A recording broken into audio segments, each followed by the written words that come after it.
Assalamualaikum, saya Ilfon Surya Gimilang dengan nomor BP 2110111553120. Baiklah, dalam kesempatan kali ini saya akan menjelaskan tentang mind mapping saya di mata kuliah Studi Kelayakan Bisnis.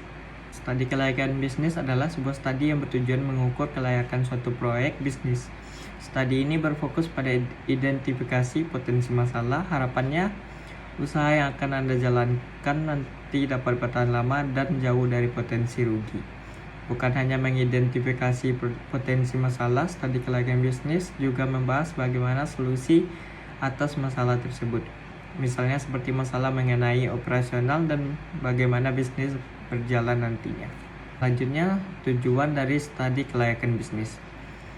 Tujuan utama dari studi kelayakan bisnis adalah untuk menilai peluang proyek bisnis, apakah proyek tersebut layak atau tidak untuk dilanjutkan.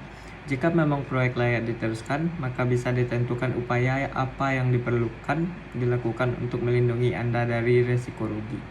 Studi kelayakan bisnis yang dilakukan secara mendalam bahkan dapat membantu Anda menjalankan elemen penting usaha seperti pemasaran, sebab studi ini memberikan gambaran situasi bisnis yang akan Anda hadapi nantinya. Selanjutnya, tahapan yang ada pada studi kelayakan bisnis. Setidaknya ada 7 tahapan. Yang pertama, penemuan ide untuk mengembangkan usaha, analisis awal, evaluasi, penentuan kelayakan, perencanaan pelaksanaan, serta pelaksanaan. Dan yang terakhir, aspek yang terkandung dalam studi kelayakan bisnis adalah aspek manajemen, aspek keuangan, aspek hukum, aspek pasar dan pemasaran, aspek ekonomi dan budaya.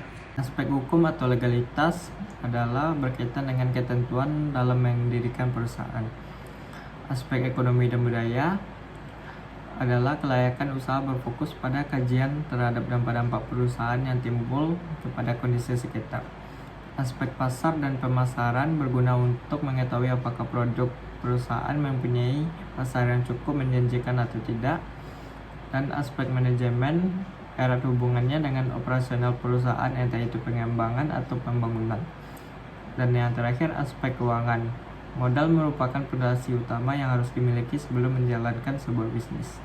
Dari pembahasan tadi dapat disimpulkan beberapa manfaat dari studi kelayakan bisnis. Yang pertama adalah mempermudah perencanaan bisnis, memperlancar pelaksanaan bisnis, memperkecil risiko kerugian, mempermudah pengawasan, mempermudah pengendalian.